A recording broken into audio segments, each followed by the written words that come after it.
তুমি প্রেমিকার পিছনে ঘোরো, 15 বছর বয়স তোমার, 20 বছর 22 বছরে বাইক লাগবে তোমার।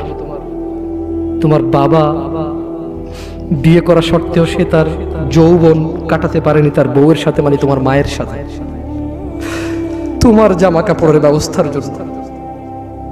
তুমি বুঝো যুবক, তোমার বাবার বয়স এখন 40, সে তোমার মার কাছে আসলে আর অনুভূতি নেই,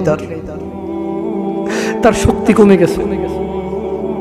তুমি বুঝবা না যুবক, 15 বছর বয়সে তুমি যত উত্তেজিত, তোমার বাবা 30 বছর বয়সে এরকম ছিল, সে আসতে পারেনি।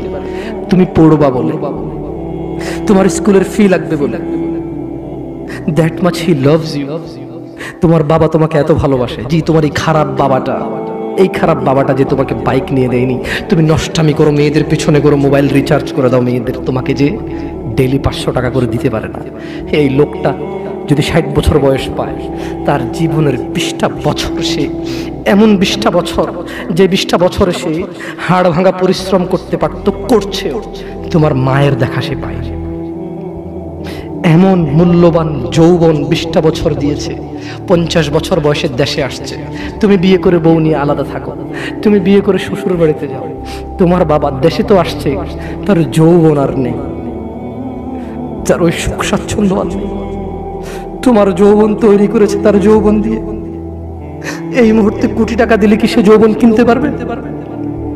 তোমাকে তোমার বাবা এত ভালোবাসে, আর আল্লাহ বলছে তোমার এই বাবা, যে বাবা ঘুষ খেয়ে তোমাকে মানুষ করার চেষ্টা করে বিদেশে পড়ালেখা করানোর, যে বাবা এই এলাকার চেয়ারম্যান হতেই হবে, না হলে নয়,